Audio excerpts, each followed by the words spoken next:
cruising is perhaps one of the best ways to see a large portion of the world in a fairly short amount of time, and it has become incredibly popular in the last few years. It can be a very expensive way to travel, and if you're anything like me, you prefer not to spend full price on anything if you don't have to. So stay tuned, because today I'm going to show you how you can save a ton of money on your next cruise. Stick around to the end and I will take you step by step through how we saved over 60% on an incredible East Coast Canada cruise for 7 nights on Royal Caribbean's Jewel of the Seas. And I'll even share the one mistake I made that kept me from being able to save even more. Today on This Happy Place.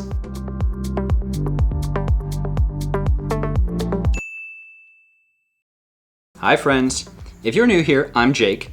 I'll be the only one in front of the camera today. Taylor, the other half of This Happy Place, will be behind the screen putting all of this together with helpful graphics to make it a little easier to understand everything that we did to save as much money as we did on our recent cruise. It's a little bit of an involved process, but anybody can do it, and we at This Happy Place are all about helping you find your next happy place by making the process a little bit easier. So that's what we aim to do here today. So we're going to get started with the 3 things that you need to keep in mind throughout this process. Cruising and traveling in general is something that anybody generally likes to do, but it takes a little bit of knowledge to be able to do it for less. You have to know yourself and the industries that you're working in, so let's get right down to it. First, the cruising industry. You will find a generally wide range of options available in quality and cost, destinations, itineraries, whatever, depending on the cruise line and the ship and the specific sailing dates that you choose to go on. There are 2 things to keep in mind. Generally, seasonal deals with cruising will be able to save you anywhere from 25 to 35%, depending on when you book. The wave season, as the cruising industry likes to call it, is that time frame from January through March, when most of the cruise lines book the majority of their peak season cruises, which happen in the summer in the Northern Hemisphere. Like I said, most of the time you'll be able to find a deal from the cruise line right off the bat that will save you 25 to 35%.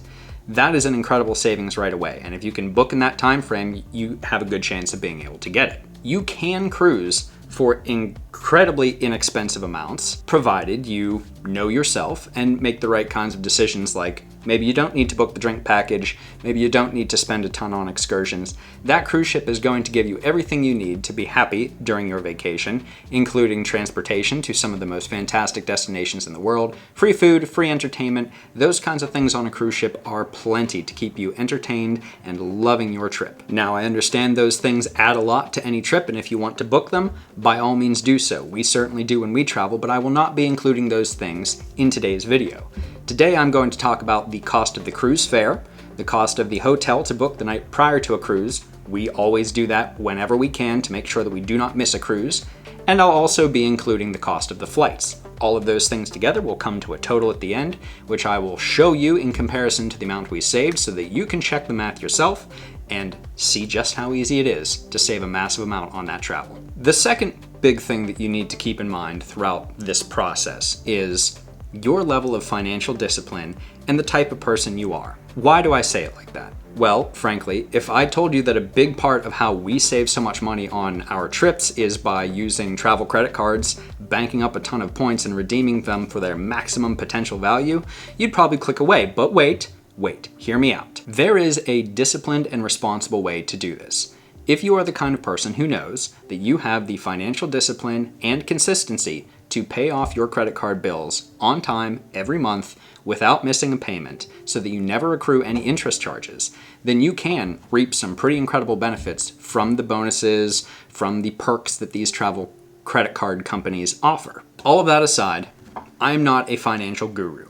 There are plenty of people on the internet who can give you that kind of information and teach you everything you need to know about the 3 credit cards that I'm going to talk about in this video, which are the Chase Freedom Unlimited, the Chase Freedom Flex, and either the Chase Sapphire Preferred or Chase Sapphire Reserve card. I am not going to go into in-depth detail about each of those cards. We don't have the time for that today, but if you do want to see videos like that in the future, comment below. I'm happy to make that kind of video and share it with you.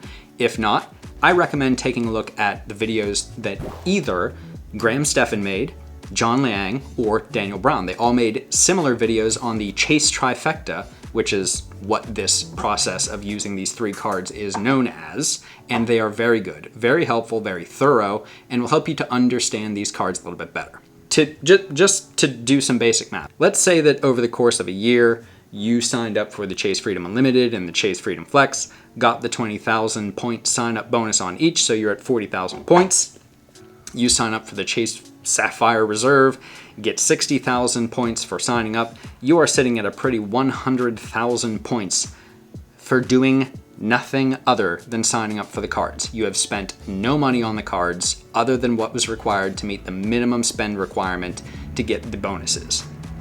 With 100,000 points, you can transfer those all under the Chase Sapphire Preferred, if that's what you have, or the Chase Sapphire Reserve. Those points, once transferred to either one of those cards, can be redeemed for 125,000 points, or a value of $1,250 for travel if you transfer them to the Chase Sapphire Preferred, or if you transfer them to the Chase Sapphire Reserve, they can be redeemed for a total of 150,000 points, or a value of $1,500 for travel that you don't have to spend. That is pretty incredible. And again, we have referral links for each of our cards in the description below. If you know you're the kind of person who can responsibly use them to maximize savings in terms of travel in the future, and you want to take advantage of our referral links, please consider taking a look at them and signing up for the cards using those referral links. It gives us a little kickback in terms of points, which means we get to travel more and bring you more of the kind of content that you're here for.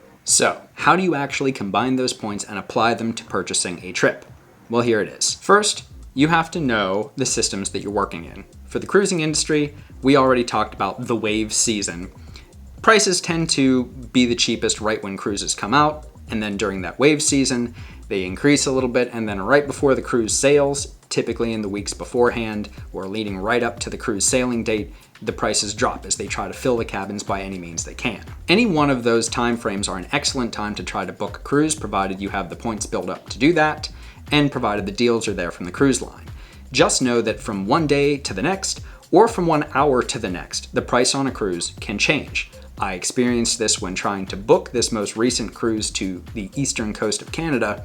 While trying to book the cruise, while it was in my cart, I watched the price of the total cruise change by a couple $100 just by advancing from one screen to the next without applying any additional discounts. The second system that you need to keep in mind for this process are airlines. Provided you don't live right next to a port and won't be driving to the port of departure, then you're going to be flying most likely. A lot of times, airline tickets can be purchased one way, so 2 separate tickets, one way each, for less money than you could purchase a round-trip ticket. Also, a lot of times for international flights, the cheapest time frame to purchase a ticket is between 3 to 5 months prior to the flight date. For domestic flights, it's about a month prior to.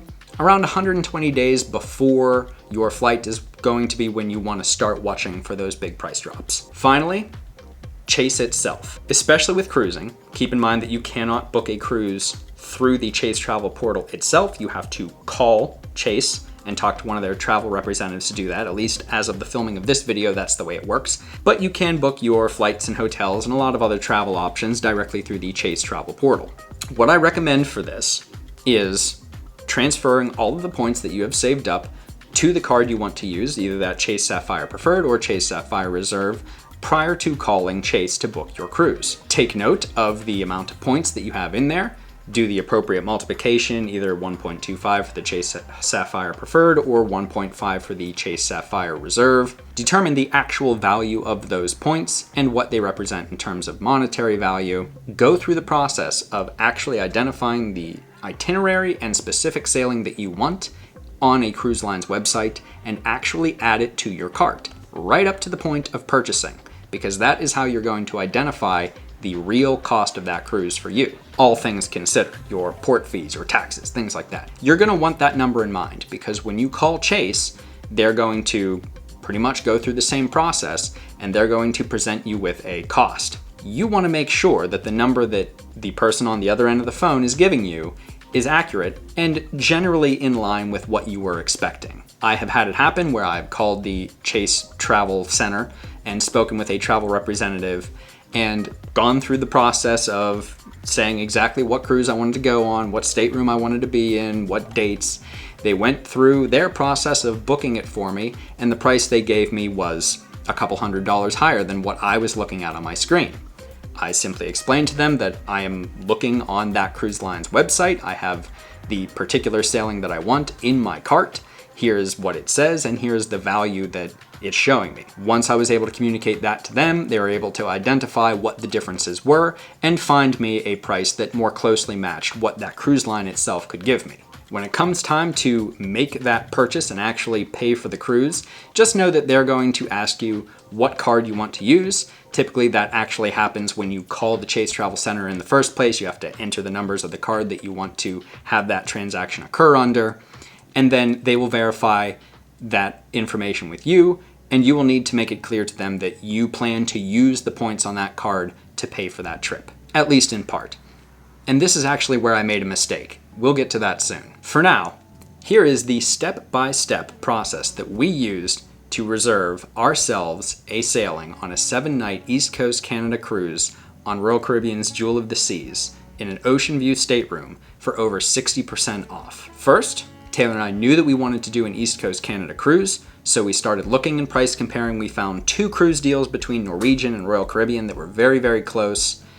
Royals was just a little bit better. We ended up getting a buy one, get one 60% off deal. That particular day, there was a buzzer beater savings deal going on as well for some reason that ended up saving us a couple $100 extra. And there was also a military discount in our case in particular for both cruise lines, but the specific deals for Royal made it a little bit better, so that's what we decided to go with. In addition to all of that, the Royal Caribbean sailing came with a $150 stateroom credit. Now, I won't be including that credit in any of the calculations you're about to see for the sake of simplicity, but just know that that did come with it and helped to sweeten the deal for us a little bit, because that's money that we didn't have to spend on excursions, drink packages, and things like that. Without any of the deals that I just mentioned, the cost of this cruise came to $3,023.47. All of the deals that I just mentioned combined brought the price down to $2,036.42 for a savings of $987.47, or 32.6% savings right off the bat. My second step, once I had identified the cruise that I wanted to use, is I combined all of the points that I had at the time under my Chase Freedom Flex, my Chase Freedom Unlimited, and in my case, the Chase Sapphire Reserve. Combine them all under the Chase Sapphire Reserve so that they were now worth 1.5 times their value. I had 42,795 points saved up. I combined all of those points under the Chase Sapphire Reserve in my Chase account online, which made all of those points now worth 64,192 points, or a monetary value of $642. Step 3. Finally, if you're content with the amount of points you have saved up and their monetary value once they've been combined under one of those cards that I mentioned, either the Chase Sapphire Preferred or the Chase Sapphire Reserve, then you can call Chase. This is where you're actually going to reserve that cruise. After you have it lined up in your cart, you've identified how much it's going to cost after all of the fees and taxes and everything like that. You've moved all your points and you're ready to actually put the deposit on it, potentially pay off a lot more, and that's where I made my mistake. If you stuck around this long just to see what that mistake was, well, frankly, that's pretty sadistic. But here it is. I did not know that when you book travel through Chase directly, especially by calling on the phone, you can only use points one time to pay for that travel, the first time that you pay for it. So for example, if you choose to call and put a deposit on something thinking, oh, it's not for 6 months, I'll spend the next 4 months racking up a ton of points on these cards, and then I'll call back before the cruise and apply them all to that trip. Can't do it. You can only use points to pay for travel when working through the Chase Travel Center one time. The first time you pay, and that is the only time that you can use points. Had I known that, I would have waited, because we had some larger expenses coming up over the span of the next few months. We actually saved up a great deal more points that I could have used to pay off a larger portion of that cruise. That's my mistake. Now I know. Stay tuned. If you haven't subscribed yet, make sure you do, because coming up in a few months, I have another opportunity to do just that. I think I'm going to be able to get pretty close to getting ourselves a cruise for free. If I manage to do it, I'll be sure to let you know. So anyway, I went ahead and I spoke with the Chase travel agent, and I let them know that I wanted to use my $641 worth of points, $642 worth of points, whatever it was. It was $641 and some change.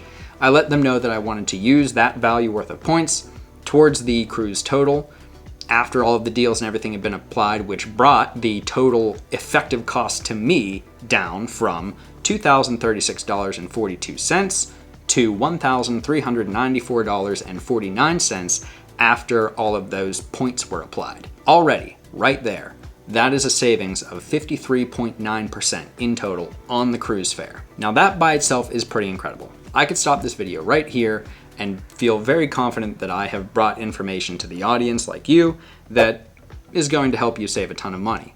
But it wouldn't be this happy place unless we brought you a bonus, and I have just that. I'm going to show you how to save even more by getting your flights and hotel stays for free.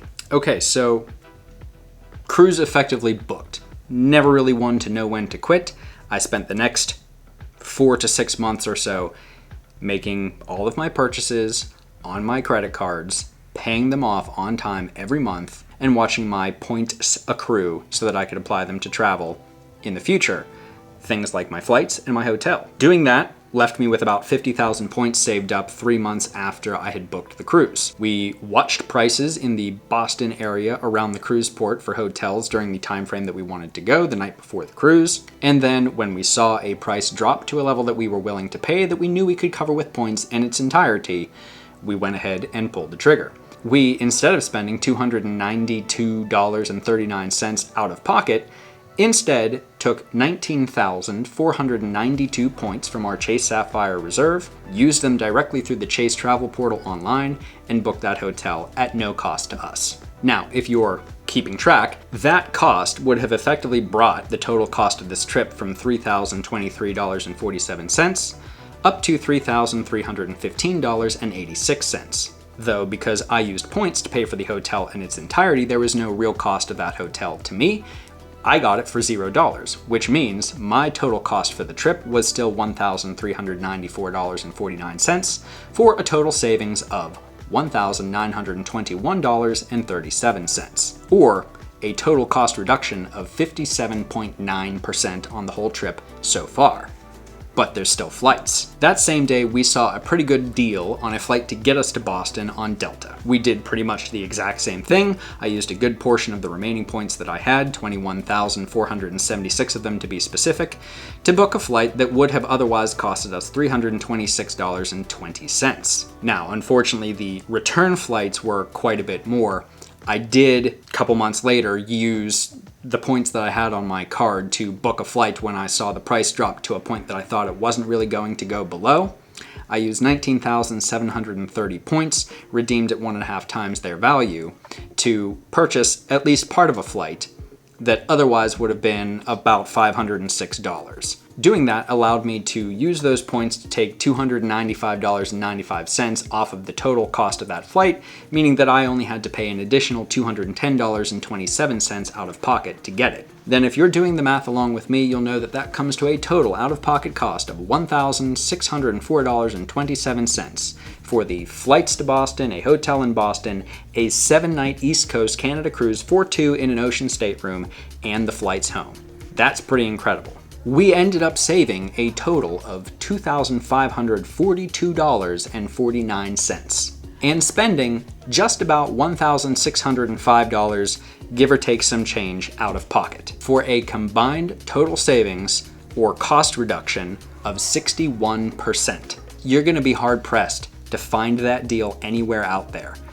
Simply by making your purchases using travel credit cards and paying them off every month, you can make up the rest of that difference and find a deal exactly like this out there for yourself. As long as you're the kind of responsible person who can do that without getting yourself underwater, this is accessible to you. You can definitely benefit from this system just like we did, and I want you to be able to do that.